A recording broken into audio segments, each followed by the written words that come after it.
اللهم صل على سيدنا محمد يا رب صل وسلم دائما أبدا على حبيبي.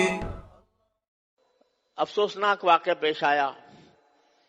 اتنا بڑی مسجد، مدینہ مسجد طارق روڈ کے اوپر، میں تو سمجھ رہا تھا 25-30 سال، ایسے اندازہ لگایا تھا، پتہ چلا کہ 40 سال سے قائم، اور پورے طارق روڈ کے اوپر اول سے آخر تک کوئی اور مسجد نہیں، اور پارک برابر میں پیچھے پڑا ہوا ہے. اس کے بارے میں حکم دے دیا، ڈھا دو اس کو، پارک بناؤ اس کو. خدا کا خوف کرنا چاہیے. لوگ اس سلسلے میں بڑی غلط فہمی میں مبتلا ہیں. ایک بات میں آپ کو واضح کر دیتا ہوں کہ لوگ کہتے ہیں بھئی اگر غیر قانونی طور پر جگہ پر بنائی گئی ہے مسجد تو وہ مسجد نہیں ہوتی. یہ صحیح بات ہے، لیکن اس کا مطلب یہ ہے کہ ایک تو اگر کسی کی زمین پر جہاں جائز قبضہ کر کے مسجد بنائی جائے گی وہ بالکل ناجائز ہے، حرام ہے وہ. اسی طرح اگر کسی سرکاری جگہ پر بنائی جائے گی تو بھی اصل بات یہ ہے کہ نہیں بنانی چاہیے. لیکن صورتحال یہ ہے کہ ایک اسلامی ریاست میں حکومت کا فرض ہے کہ وہ ضرورت کے مواقع پر مسجدیں بنائیں. اس کا کام ہے یہ. الذین ان مکناہم فی الارض اقاموا الصلاۃ. اللہ تعالیٰ فرماتے ہیں کہ جب مسلمانوں کو اقتدار نصیب ہو تو پہلا کام ان کا یہ ہے کہ نماز قائم کرنے کے لیے جگہ بنائیں، نماز قائم کریں.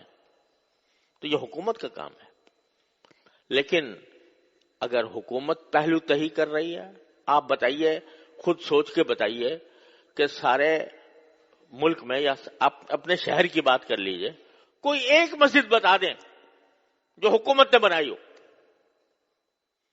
یعنی حکومت نے اپنے خرچے پر تعمیر کی ہو.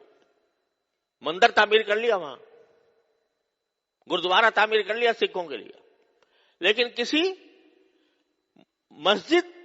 کوئی مسجد تعمیر کی ہو اپنے خرچ پر، کم از کم میرے علم میں نہیں. تو جب حکومت کوتاہی کر رہی ہے اپنے اس فریضے میں تو کیا مسجدوں سے خالی ہو جائیں شہر؟ اس صورت میں اگر مسلمان کسی ایسی جگہ پر جو کسی کی ملکیت نہیں ہے، سرکاری ہی صحیح، وہاں پر اگر وہ مسجد تعمیر کرتے ہیں یہ ان کا فریضہ ہے. اگر حکومت نہیں کر رہی تو مسلمانوں کا فریضہ ہے کہ مسجدیں بنائیں. اب اس جگہ کہیں دور دور تک پورے شہر اس میں مسجد نہیں تھی، اور پھر بھی ایسا نہیں ہے کہ ویسے ہی قبضہ کر کے راتوں رات مسجد تعمیر کر دی گئی ہو. واقعہ یہ ہے کہ وہ اس کے لیے انہوں نے سوسائٹی کی اجازت لی، بلڈنگ کنٹرول اتھارٹی سے نقشہ پاس کرایا، اور اس کے بعد وہ مسجد بنی، اور 40 سال سے چلی آ رہی ہے. اور آپ کوئی بھی جا کر دیکھ لو کہ ہر 5 نمازوں کے اندر ہزاروں نمازی نماز پڑھتے ہیں، اور جمعہ میں تو کوئی ٹھکانہ نہیں، وہ چلی آ رہی ہے. آپ کہتے ہیں یہ پارک کی جگہ تھی. ارے بھائی پارک کی جگہ تھی، 40 سال نظر نہیں آیا. جن لوگوں نے این او سی دیا وہ کیسے دیا، اور جن لوگوں نے نقشہ پاس کیا وہ کیسے پاس کیا؟ آپ 40 سال کے بعد آ کر کہتے ہیں کہ یہ غیر قانونی ہے. اور میں نے وہ فیصلہ دیکھا جس فیصلے کے تحت یہ بات کہی گئی ہے. افسوس ہوتا ہے کہ اتنا بڑا مسئلہ، اور مشکل سے میرے خیال میں 20 سطروں میں لکھا گیا ہے، 22 سطروں میں. صرف اتنا ہے کہ کمیٹی کا ایک ممبر ہمارے سامنے پیش ہوا، اور اس سے ہم نے پوچھا کہ بھئی اس کی کیا قانونی کوئی اجازت آپ کے پاس ہے؟ اس نے کہا جی میرے پاس تو نہیں ہے. اب ایک ممبر ہے کمیٹی کا، کوئی صدر بھی نہیں، سیکریٹری بھی نہیں، مسجد کا متولی بھی نہیں. اس سے پوچھ لیا، اس نے کہا جی میرے پاس تو نہیں ہے. کہنے کا معلوم ہو گیا کہ کوئی نہیں ہے، لہذا اس کو 1 ہفتے کے اندر ختم کر دو. تو بڑا افسوسناک قسم کی بات ہے.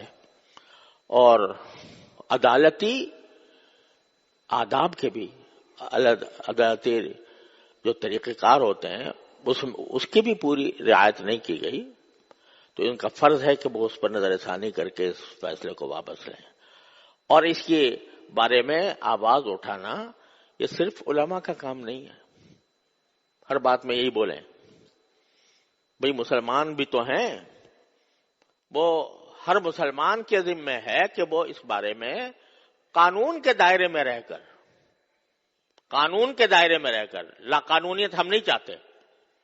ہم نے کبھی بھی لا قانونیت کی ترغیب نہیں دی، لیکن قانون کے دائرے میں رہتے ہوئے اس کے خلاف آواز بھی اٹھائیں، اور جو عدالتی طریقہ کار ہے نظر ثانی کا، وہ نظر ثانی کا طریقہ اختیار کریں.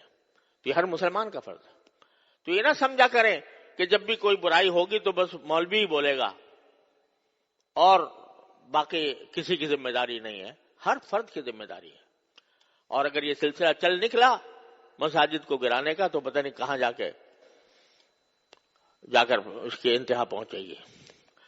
تو اس کو خیال کرنا چاہیے. اللہ تبارک و تعالیٰ اپنے فضل و کرم سے ہمیں اس امت کی جو اصل خاصیت ہے کہ امر بالمعروف اور نہی عن المنکر شریعت کے دائرے میں رہ کر، اور الحمدللہ ہمارا قانون بھی اور آئین بھی کوئی اس کے تحفظ دیتا ہے، تو اس کے دائرے میں رہ کر اس کے بارے میں جتنا کسی مسلمان سے ہو سکے وہ کرنا چاہیے. وآخر دعوانا الحمدللہ.